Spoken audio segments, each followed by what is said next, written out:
आदरणीय चिन्तनजी लगायत यहाँ उपस्थित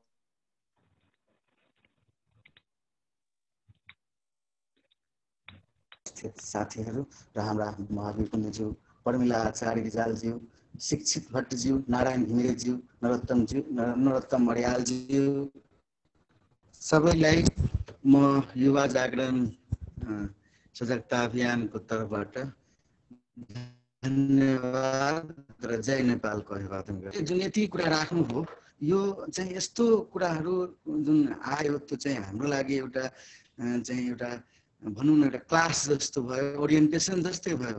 तर मलाई पनि अब केही यसै माध्यमले मलाई अब क्वेसन चाहिँ अब पर्टिकुलरलाई त होइन, तर म के ठान्दछु भने यहाँ जति पनि विज्ञहरू आउनुभएको छ सायद लगभग सबै चाहिँ सफल अहिलेसम्म आफ्नो फिल्डमा सफल हुनुहुन्छ र उहाँ यो मैले राखेँ या मैले राख्न चाहेको क्वेसनको उहाँहरूले जसले पनि चाहिँ जवाब दिँदा हुन्छ। त्यो यो जवाब चाहिँ मानिलिनुहोस् हामीसँग पनि छ, तर तपाईँहरूकै मुखबाट सुन्दा चाहिँ हामीलाई यो मिल्यो कि मिलेन अब एउटा शिक्षा जस्तो हुन्छ जस्तो लाग्छ।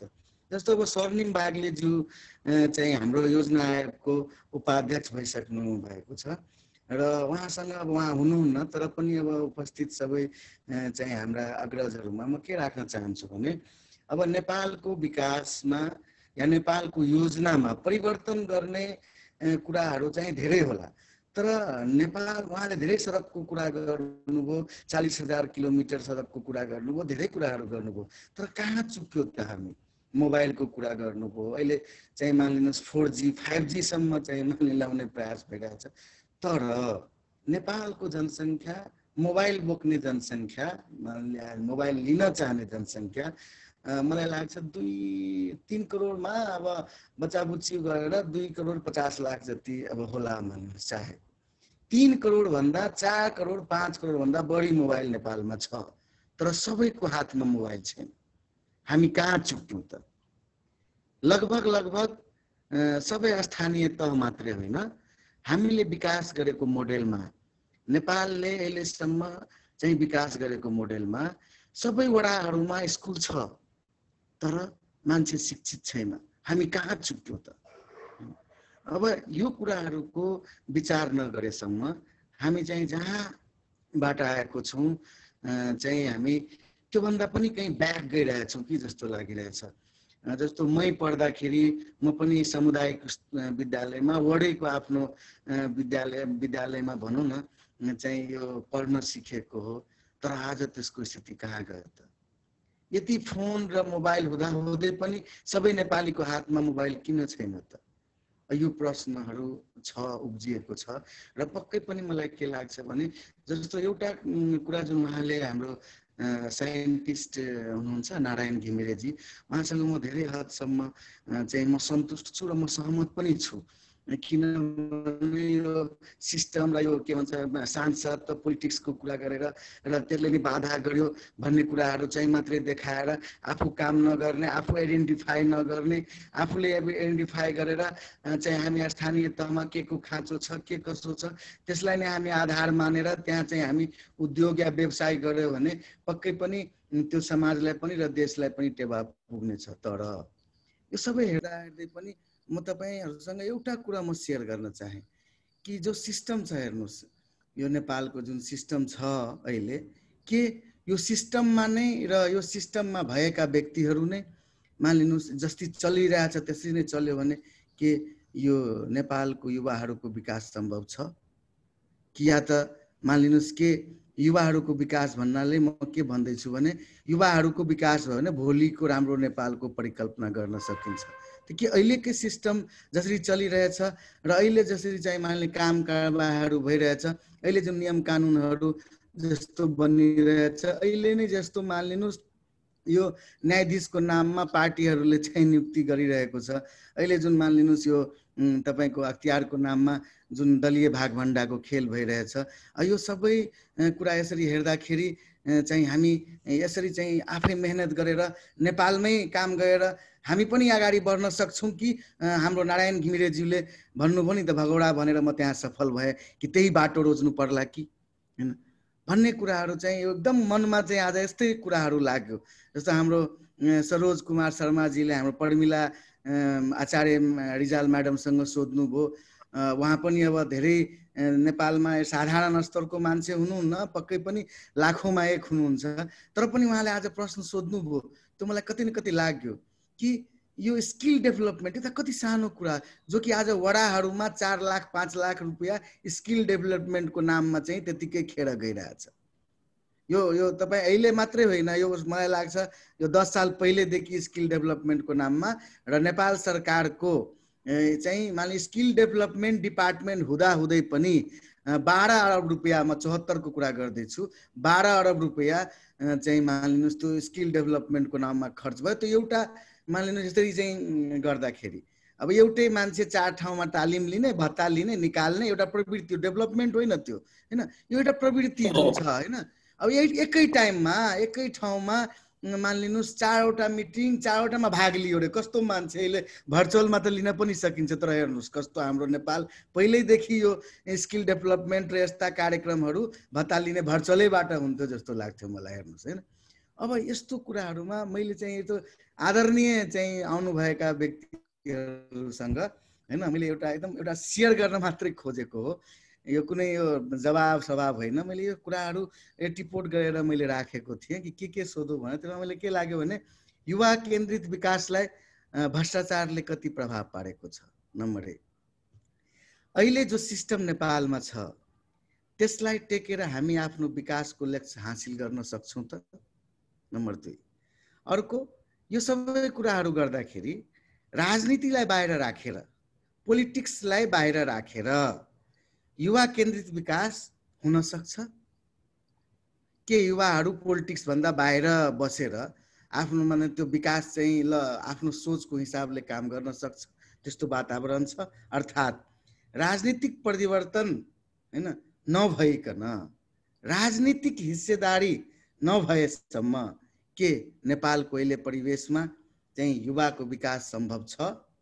अर्को, अहिले नेपालमा मानिलिनुहोस् मैले पहिले नै भएको यो डाटा हो, मोबाइल यति छ तर पनि सबैको हातमा छैन, मानिलिनुहोस् स्कुल छ तर पढाइ छैन। यो सन्दर्भमा मलाई लाग्छ अब चाहिँ उहाँहरूको मुखबाट केही हदसम्म नरोत्तम अर्यालजीले पनि कुरा चाहिँ ल मेरो कुरा त नारायण सरले गरिदिनु भयो, म अब अर्को कुरा गरेँ भनेर मलाई एकदम रमाइलो लाग्यो। मलाई लाग्छ यो मैले चिन्तनजीलाई पहिले पनि भनेको थिएँ, होइन चिन्तनजी एकैचोटि राखेर यसो नगरौँ, होइन, सल्लाह हाम्रो भएको थियो, तर अब उहाँले सबै होइन सल्लाह गएर टाइम फिक्स गरिसक्नु भएको छ। होइन भने यो त एउटा हामीसँग जस्तो नारायण सर मात्रै भइदियो भने, होइन भनौँ न हाम्रो होइन सेसन मात्रै होइन, हामी यतिजना साथी धेरै काम गर्न सक्छौँ। अब म हेर्नुहोस्, अब मेरै कुरा हेर्नुहोस्, म एउटा डक्टर छु, म एमडी छु, म अहिले पनि अस्पतालबाट कुरा गरिरहेको छु। मेरो अस्पतालको स्थापनाको 1 साल भइसक्यो, हेर्नुहोस् त।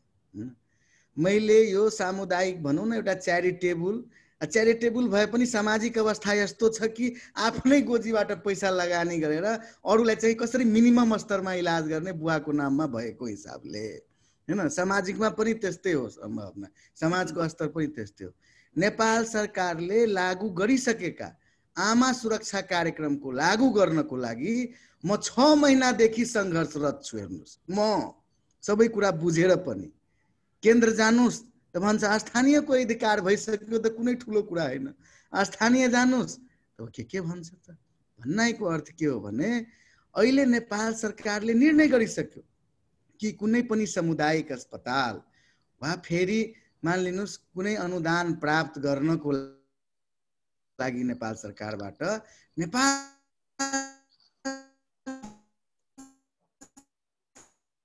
सरकारबाट निशुल्क सिस्टमले 6 महिनादेखि निवेदन दिँदा चाहिँ त्यसलाई चाहिँ सुरक्षा कार्यक्रम बिना कुनै कारण अड्काएर राखेको छ। यस्तो छ, यो सबै कुराहरू बुझेको छौँ हामी पनि, तर साथीहरू भएको हिसाबले सेयर गरेँ र म पुनः चाहिँ नारायण घिमिरे सरलाई हाम्रो कार्यक्रममा आउन, होइन, यो गर्न चाहिँ म उहाँलाई चाहिँ अनुरोध गर्छु र प्रमिला आचार्य रिजालज्यूलाई चाहिँ एउटा चाहिँ हाम्रो युवाहरूको महिला केन्द्रित एउटा राखेर त्यसमा पनि उहाँलाई त्यही जोड्न म चाहिँ आग्रह गर्छु। यति भन्दै अब यति प्रश्न मैले राखेँ। एउटा प्रश्न नभए यो डाक्टर साहबको प्रश्न अब कुनै एकजना हाम्रो शिक्षित भट्टजीलाई भन्न लगाउने कि हुन्छ चल हैन मलाई मेरो प्रश्न अब 2-3 मिनेटको हो यो एउटा मात्रै हो भनेपछि अहिलेको सिस्टममा कि हामीले यसरी भन्या जस्तो हैन तपाईहरुले हेर्नुहुन्छ कि हामीले जुन कुरा गरे यो 3-4 घण्टा यसरी मेहनत गरेर जुन कुरा गरे त्यो राजनीतिक परिवर्तन नभएसम्म या फेरि अहिलेकै सिस्टममा भएसम्म हामी कति हदसम्म लागू गराउन र गर्न सक्छौं भन्ने मात्रै हो। यति भन्दै म सबैजनालाई यसै चाहिँ धन्यवाद दिँदै सहभागीहरूको धैर्यता मात्रै होइन यस्तो कुरा नै भइरहेको थियो त्यो कुरा छोडेर जान कसरी सकिन्छ त। म त मानिलिनुस् आफ्नो भिडियो अफ गरेर काम पनि गरेर सुनि नै रहेको थिएँ के लगातार हैन त्यो हो। त्यसैले यो चाहिँ सबैलाई पुनः धन्यवाद दिँदै म आफ्नो चाहिँ भनाइ यही राखे। धन्यवाद। जय नेपाल। हजुर उहाँको प्रश्न चाहिँ हामी कहाँ चुक्यौं भन्ने थियो हैन। अब यो एउटा के छ भन्दाखेरि हामी कहाँ चुक्यौं प्रश्न चाहिँ हेलो हैन मेरो प्रश्न दुईटा थियो। एउटा त विकास हैन म अहिले कुरा गरेँ मेरो प्रश्न एउटा त विकासको मोडेल यति हुँदै योजना आयोगले यति मेहनत गर्दै स्वर्णिम बागलेजी संस्था उपाध्यक्ष पाउँदै पनि भनौँ न यसरी चाहिँ वडामा स्कुल हुँदै एउटा मोबाइल जनसङ्ख्या भन्दा बढी हुँदै पनि हैन हामी चाहिँ सब प्रत्येक नेपालीको हातमा मोबाइल किन दिन सकेनौं त भन्ने कुरा एउटा भयो। यो चाहिँ हाम्रो विकासको मोडेलको चुक भन्ने कुरा मैले राखे।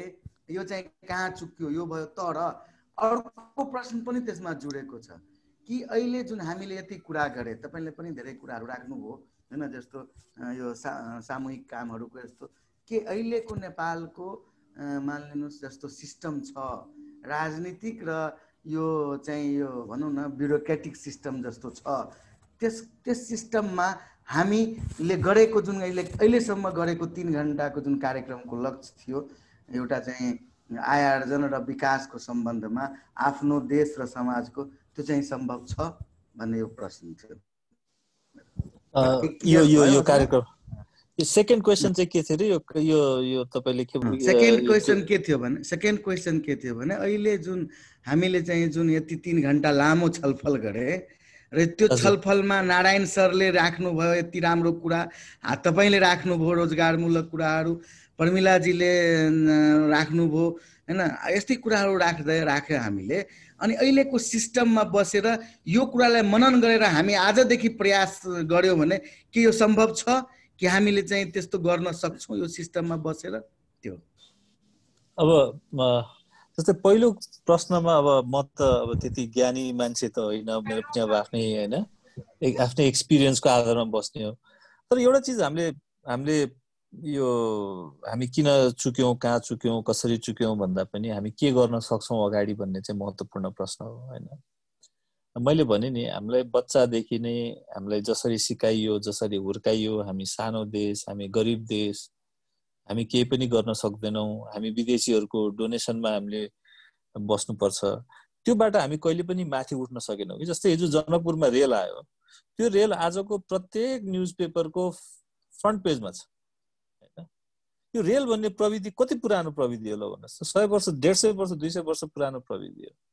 हामी त्यो 200 वर्ष पुरानो प्रविधि आज जनकपुरमा आइपुग्दा हामी नेशनल न्यूजपेपरको हेडलाइन हुन्छ भनेपछि हामीले आफूलाई कुन स्तरमा राखिरहेछौं त हैन। हामीले यस्तो चीजमा खुसी हुनु वाइड बडी प्लेन किन्यो हामीले त्यसमा रमाइरहनु पर्छ भनेपछि हामी सानो चीजलाई हामीले भनौं न हामीले जुन चीज पहिल्यै हुनुपर्ने चीजमा चाहिँ हामी अहिले खुसी मनाउ गरेर त्यसैले अब मोबाइल फोन हातमा हुनु त्यो भिन्दै कुरा त्यसलाई चाहिँ हामीले पछाडी छोडेर हामी अगाडि के गर्न सक्छौं त्यसमा चाहिँ हामीले ध्यान दिनुपर्छ जस्तो लाग्छ हैन। र अहिले जतिपय यो मन्थन भयो जति कुराहरू भयो यी भने विचारहरू र हाम्रो अहिले जुन कन्भर्सेसन भइरहेछ यो कन्भर्सेसनमा युवाहरूको सहभागिता कति छ त हामी मात्र गफ गरिरहेका छौं। यहाँ 20 वर्षको युवाहरू कति हुनुहुन्छ कतिजनाले सुनिरहनु भएको छ हैन। त्यसैले हाम्रो गन्थनमा उनीहरू सहभागी मात्र हैन कि उनीहरू के चाहन्छन् त हैन। युवाहरूको तपाईले यदि ग्लोबली हेर्नुभयो भनेपछि हाम्रो बच्चाहरू उहाँहरू चाहिँ lace likely that they would own their house हैन, उनीहरू एयरबिएनबी गरेर बस्छ, उनीहरू ड्राइभिङ लाइसेन्स नहुन सक्छ, सेल्फ ड्राइभिङ कार हुन्छ या राइड सेयरिङ गर्छ। त्यसैले हामी जे चिजलाई महत्त्व दिएर हामी हुर्क्यौं, जस्तै हामी बच्चा हुँदाखेरि हाम्रो हुर्काई हाम्रो सोचाइ कस्तो थियो त भन्दाखेरि सफलताको परिभाषा एउटा घर र एउटा गाडी हैन। दशैंमा टिका लगाउँदा पनि त्यही, स्कुल जाँदा पनि ल एउटा घर र एउटा गाडी हुनुपर्छ। हाम्रो लागि सफलताको परिभाषा त्यो थियो, या मोबाइल फोन हातमा। हाम्रो बच्चाहरूको लागि र आजको युवाहरूलाई त्यो नहुन सक्छ हैन। आजको युवाहरूको लागि फ्रिडम अफ एक्सप्रेसन, उनीहरूको बोल्ने चाहना जहाँ पनि उजागर होस्, उनीहरूलाई यदि सङ्गीत गर्न मन लाग्छ भने म्युजिक गर्न पाऊँ। त्यसैले हामीले अहिलेको कन्भर्सेसनमा हामी को छौँ, कतिजना जोडिरहेछौँ, हाम्रो मनोविज्ञान के छ भन्ने एउटा ठाउँमा छ भनेपछि हाम्रा भावी पिढीहरूको मनोविज्ञान कस्तो हुन्छ, के हुन्छ र यो सोच उनीहरूसँग हामीले कसरी कन्भर्सेसन गर्छौँ। त्यसैले हामी बसेर यी कुराहरूले हाम्रा कुराहरूलाई जोडेर आजको भोलि हामी विकासको फड्को मार्न सक्दैनौँ। जतिखेरसम्म हामीले हाम्रो बच्चाहरू, हाम्रो भावी पिढीलाई चाहिँ यो विकासको क्रममा जोड्नु पर्यो। उनीहरूबाट नै हामीले यो अगाडि विकासको अवधारणालाई अगाडि ल्याइदिने। हामीले गफ गरेर हामीले उनीहरूको लागि विकास गरिदिने होइन, उनीहरूले आफ्नो लागि विकास गरिदिने हो। र त्यसैले उनीहरू यो कन्भर्सेसनमा हुनु जरुरी छ जस्तो लाग्छ मलाई। त्यति नै हो मेरो आफ्नो सोचाइ। हजुर धन्यवाद। अब ऱ्याप अप गरौँ हजुर। अनि यसमा थप्न मन लाग्यो, शिक्षक सरको अलिकति पुगेन, म थप्नु सानो कुरो थप्नु भाइ। उहाँ सरले भने सबै एग्री गर्दाखेरि उहाँले भन्न खोजेको बिर्सिनु भयो त्यो क्वेसन मालमा लिएर। मैले सरसँग डाक्टर साहबसँग दुईवटा कुरो भन्न चाहेँ कि नम्बर 1 कुरो चाहिँ के भन्नु होला भने यो तपाईँ हामीलाई चाहिँ हामी जस्तै म यो फिल्डको विज्ञ हो, म चाहिँ नेता होइन होइन, जबकि मेरो फिल्ड चाहिँ त्यही थियो भने तपाईँले मलाई फेरि चाहिँ 10 जना चाहिँ त्यो उद्यमीहरूलाई बोलाएर चाहिँ फेरि बोल्न नलाउनुहोस् कि। जस्तै हामी के गर्छौँ भने तपाईँको एकजना साथीलाई जामको चाहिँ उद्योग गर्न भन्नुहोस्, अनि तपाईँकै चाहिँ जिन्जरबाट जाम बनाउने बेलामा उहाँलाई भन्नुहोस् कि बाबु ल तैँले फ्री अफ कस्टमा चाहिँ टेक्निकल सपोर्ट पाउँछस्, त्यो पनि ओल्डको cutting edge, somebody is doing you volunteer. र अनि त्यहाँ चाहिँ जुम चाहिँ राखिदियो बाबु, उसले तिमीलाई शनिबार र आइतबार चाहिँ तिम्रो जाम प्रडक्ट डेभलप गरेर तिम्रो चाहिँ कम्पिटिटरको प्रडक्टको जाम बनाइदिन्छ र तिमीलाई बजारमा एटलिस्ट जान सक्ने बनाउँछ। जस्तै स्मृति इरानीहरूले चाहिँ हामीलाई गुजरातमा त्यो सहयोग लिनुभयो कि, जस्तै इन्डियामा जस्तै चाहिँ गर्नु हो, त्यो किसिमको काममा हामीले तपाईँले इन्भल्भ गर्नुहोस् होइन। अब जहाँसम्म त्यो हो भने चाहिँ मिनिङ हुन्छ। र अनि जब तपाईँले भ्यालु डेलिभर गर्नुहुन्छ नि, अहिले उहाँले भनेको जस्तो किन मान्छेहरू आउँदैनन् भने तपाईँ र हामी कुरै मात्रै गर्ने हो, कुराको नाममा कुरा, अर्काले कुरा गर्दैन भन्ने हामी पनि कुरा गर्ने हो। तर जब तपाईँले त्यो भ्यालु डेलिभर गर्नुहुन्छ युवाहरू आउँछन्। तपाईँले भनेको पोलिटिकल सिस्टम चेन्ज गर्नुपर्छ, तर त्यो पोलिटिकल सिस्टम चेन्ज भएको छैन भने घरमा बसेर चाहिँ उद्योग हुँदैन। र अर्को कुरो नेपालमा करप्सन छ, तर संसारमा सबैभन्दा बढी हाइली करप्सन हुने मुलुकहरू अरब मुलुकहरू पनि एकदमै धेरै डेभलप भएको छ। त्यो करप्सन मात्रै विकासको बाधक होइन। के हो भने म तपाईँलाई आज नेपाल आउनु पर्यो भने एरोप्लेन छैन, मैले आफैले चार्टर गर्दा महँगो तिर्नुपर्छ। हिजो एरोप्लेन हुँदा $2000 आइपुग्थ्यो भन्ने मात्रै खालि कस्ट अफ चाहिँ ट्राभल चाहिँ नि, मेरो ट्राभल त हुन्छ नि। त्यो भएर करप्सन भनेको के हो भने तपाईँलाई कस्ट अफ डुइङ चाहिँ बढी हो, तर पनि प्रोडक्टिभिटी हाई छ भने त्यो पनि गर्नुपर्ने हुन्छ। अनि जहाँसम्म तपाईँले चाहिँ डाक्टर साहब त्यो तपाईँले भन्नुभयो नि, महावीर पनि त्यसो भुक्तभोगी हुनुहुन्छ। तपाईँ पैसा लिने कुरा गर्नुभयो, हामीले यहाँबाट नेपालमा पैसा दिन पनि हामीलाई गाह्रो छ। अहिले नेपालमा पैसा दिन बेलामा हाम्रो साथीहरूले उठाएको चाहिँ किटहरू नेपालमा जाँदाखेरि पनि चाहिँ किटहरू दिनलाई पनि तपाईँलाई सहयोग दिन पनि अन्डर द टेबल छ। हामीले चाहिँ तपाईँलाई त्यो इन्भाइरोमेन्टल सेक्टरको चाहिँ त्यो एउटा रिसर्च गरौँ, $10,000 बल्ल उठाएर त्यो पठाउँदाखेरि तपाईँको एयरपोर्टले रोकिदिएको छ। त्यो कुराहरू भनेको के हो भने हाम्रो लिङ्क छ भने थाहा पाउने बित्तिकै फेरि भोलि हामीले सल्भ गर्छौँ। त्यो भएर किन हामीसँग प्रब्लम छ, हामीसँग समस्या छ, त्यही समस्या भएर तपाईँहरू चाहिँ युवा चाहियो। यदि समस्या नभएको भए तपाईँ युवासँग के भ्यालु हुन्थ्यो र? त्यो भएर यो भनेको हाम्रो प्रब्लम होइन, अपर्च्युनिटी हो र यो अपर्च्युनिटी एक्सप्लोर गरौँ भन्ने कुरा हो। अनि मैले त्यति चाहिँ मैले हजुरलाई चाहिँ भन्न चाहेँ।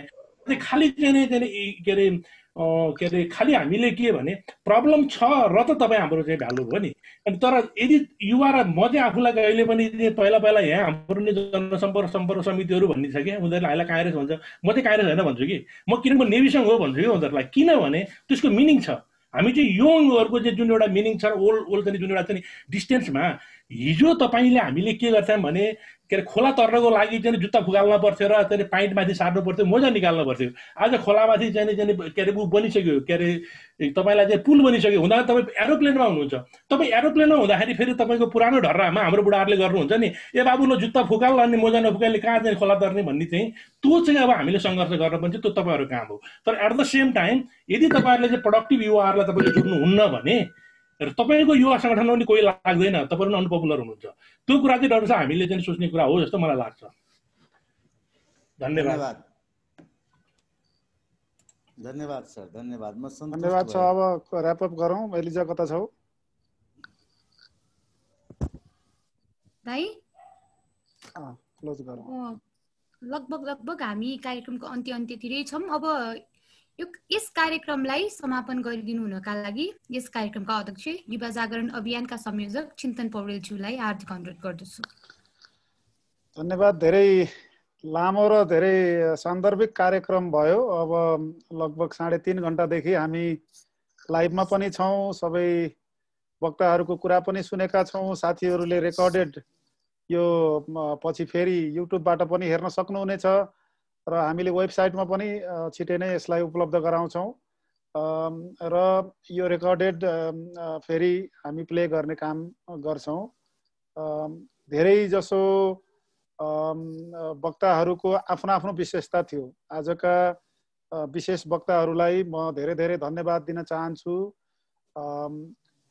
डाक्टर साहबले अब हामीहरू फेरि यस्तै किसिमका वैचारिक कार्यक्रमहरू हामीले धेरै पहिलादेखि सुरु गर्दै आएका र यसबाट पनि हामीले चाहिँ एउटा नेपालको पोलिसी डेभलपमेन्ट र नेपालको इकोनोमिक डेभलपमेन्टको इस्युजमा युथहरूलाई इन्गेज गराउने र युथहरूको नेपालको इकोनोमीमा इन्गेजमेन्ट, इन्भल्भमेन्ट र इम्पावरमेन्ट ती इस्युजहरूमा हामी काम गरिरहेका छौँ र हामी चाहन्छौँ नेपालका युवाहरूमा यो सकारात्मक सोचको, भावनाको र सकारात्मक प्रगतिको बाटो हामी देखाउन सफल भयौँ। किनभने यो सबैभन्दा ठुलो कुरो म के देख्छु भने एजुकेसनकै इस्यु देख्छु। बेलायतमा एकचोटि विन्जर क्यासल नजिकै एउटा अमेरिकन भेट भयो मसँग र अमेरिकनलाई मैले आफै प्रेज गर्न थालेँ। यो लगभग 900,000 वर्ष पहिलादेखिको यो दरबार अहिले पनि ढुङ्गा उछिटिएको छैन, जस्ताको जस्तै छ। यो कसरी भयो सम्भव मैले भनेर कुरा राख्दाखेरि म अमेरिकनले के भन्यो भने तपाईलाई थाहा छ यो बेलायतका मान्छेहरू 1000 वर्ष पहिला पनि धेरै एजुकेटेड थिए, धेरै शिक्षित थिए, धेरै विद्वान थिए, कोही राइटर थिए, कोही फिलोसोफर थिए, धेरै एजुकेटेड सिस्टम थियो यहाँ 1000 वर्ष पहिला पनि। त्यसकारणले उनीहरूको डेभलपमेन्ट त्यही बेला नै एउटा रोबस्ट डेभलपमेन्टको रूपमा परिणत भइसकेको थियो भनेर उसले भन्यो। किनभने एउटा अमेरिकनले एडमायर गरिरहेको छ बेलायतको चाहिँ हिस्ट्रीको, बेलायतको डेभलपमेन्टको, बेलायतको एउटा स्ट्रक्चरको।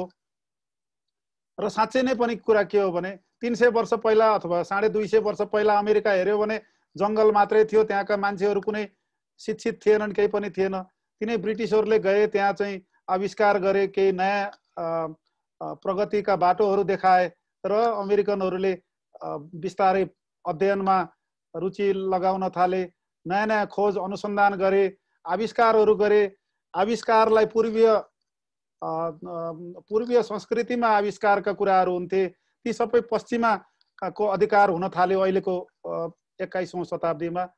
त्यस कारणले के भने यो आविष्कारमा पश्चिमाले पूर्वीलाई जितेकै हो। तर फेरि रुट इस्युमा जाँदाखेरिमा पूर्वीय जुन हाम्रो संस्कार छ, पूर्वीय जुन दर्शन छ, जुन हाम्रो बिचमा क्षमता छ, हामी त्यो क्षमता लाई हामीले बुझ्न नसकेको हो कि यो युथहरूको इस्युमा हामी कुरा गर्दै गर्दा र नेपालको डेभलपमेन्टको इस्युमा कुरा गर्दै गर्दा हामीसँग सुन, चाँदी, हिरा, मोती हुँदाहुँदै हामी ढुङ्गाको खोजीमा, कतारको चाहिँ खाडीमा, एकदम गल्फका साउदी अरबमा थोरै पैसामा हामी चाहिँ आफ्नो श्रमलाई, पसिनालाई खेर पनि फालिरहेका छौँ कि त होइन। त्यसमा चाहिँ अलिकति मैले देखिरहेको छु वास्तवमा हाम्रा दाजुभाइहरू गाउँमा काम गर्न खोज्नुहुन्न। एक हल गोरु, एउटा गोरु मात्रै बाहिर लिएर बाहिर निस्कियो भने बेलुका आउँदा 2000 रुपियाँ अहिले थाप्ने गरे रहेछ हेर्नुहोस् हैन। त्यो 2000 रुपियाँ मासिक अथवा 10 दिनै काम पाए पनि 20,000 रुपियाँ गाउँमा चाहिँ त्यसले आनन्दसँग जीवन बिताउँछ। तर त्यो गर्नु छैन। हामीलाई हाम्रो हात मैलो गराउनु छैन। हामीलाई नेपालमा हाम्रो हात मैलो गराउनु छैन। विदेशमा गएर हामी जे पनि काम गर्न तयार हुन्छौँ। म पनि धेरै वर्ष विदेश बसेर नेपाल फर्किएँ र नेपालमै बस्नुपर्छ, नेपालमै हामीले हात मैला गर्नलाई एउटा वातावरण बनाउनु पर्छ भनेर हामी यो अभियानमा हामी लागेका छौँ र साथीभाइहरू सबै किसिमका साथीहरू जोडिनु भएको छ। आजका चाहिँ वक्ताहरूले धेरै नै ज्ञानवर्धक कुराहरू दिनुभएको छ। महावीर दाई अहिलेसम्म पनि सुनेर बसिरहनु भएको छ, जबकि उहाँ थोरै बोल्नुहुन्थ्यो। आज हामीलाई राम्रो कुराहरू दिएर जानुभएको छ। डाक्टर स्वर्णिम वागले उहाँले आफ्नो इकोनोमिक डेभलपमेन्ट र इस्युजको बारेमा आफ्नो विज्ञता जुन हासिल गरेर संसारभरि वर्ल्ड क्लास जब आफै गर्नुहुन्छ र नेपालमै आएर प्लानिङमा केही कोसिस गर्नुभयो। त्यही अब एकै दिनमा चाहिँ परिवर्तन सम्भव छैन। तर 70 वर्षको इतिहासमा 70 वर्ष पहिलाको नेपाल म के भन्छु भने राणा शासकहरूले र बेलायत इन्डियाको अरू देशहरूको चाहिँ डेभलपमेन्टको इस्युमा सबैले त्यो बेला गाडी चढ्थे। जस्तै अहिले हामीले हाम्रो हातमा मोबाइल जस्तै त्यो गाडी राणा शासकहरूले चाहिँ आफू चढ्नको लागि मात्रै, नेपालीलाई चढ्नको लागि होइन, आफू चढ्नको लागि मात्रै सयौं मान्छेलाई भरिया बनाएर जङ्गलहरू बिचका फाँडेर त्यो पैदलै चाहिँ लिएर आए। आजको सन्दर्भमा काठमाडौँमा यदि ट्रेन चढाउनु छ भने ल ठिकै छ, मेट्रो ट्रेन डेभलपमेन्टलाई अलगै रूपमा ल्याउँ। तर काठमाडौँबाट ढुवानीको चाहिँ व्यवस्था गर्नु छ भने हामी रेलवे ट्र्याकै बनाएर ल्याउने गर्छौँ, बाटो बनाएरै हामी चाहिँ गाडी ल्याउने गर्छौँ। तर राणा शासकहरूले के गरे भने भरिया बनाएर आफूलाई मात्रै चढ्ने गरेर काठमाडौँसम्म ल्याए। बाटो नै छैन, हामी भएको भए कम्तीमा एउटा मोटर बाटो बनाएर गाडी चढेरै आउँथ्यौँ होला। यो अबको चाहिँ के भने विकास भनेको यो एजुकेसनले ल्याउने डेभलपमेन्ट भनेको अलिकति पोजिटिभ चेन्जतिर हामी पुगिसकेका छौँ। 70 वर्षमा नेपालले धेरै ठुलो आर्थिक र सामाजिक परिवर्तन गरिसकेको छ र त्यो सामाजिक र आर्थिक परिवर्तनलाई तीव्र गतिमा एकै पटकमा रेलवे ट्र्याकमा पुर्याउन सकिन्न। यहाँ महावीर दाई जस्तै, नारायण दाई जस्तै एउटा थिङ्क ट्याङ्क इन्टेलेक्चुअल शिक्षित जस्तै चाहिँ एकजना एन्टरप्रेनर जसले चाहिँ एउटा काठमाडौँमा पनि बसेर स्ट्रगल गरेर सिस्टमसँग लडेर, जस्तै हाम्रो डाक्टर साहब सुभाष डाक्टर साहब हुनुहुन्छ, यो सिस्टमसँग लडेर यहाँको भ्रष्टाचार र विकृतिको विरुद्ध आवाज उठाइकन यहाँ चाहिँ हामी काम गर्न हामी प्रेरित छौँ। नेपालको हिलो माटोमा हामी हाम्रो हात मैलो गर्न हामी प्रेरित छौँ।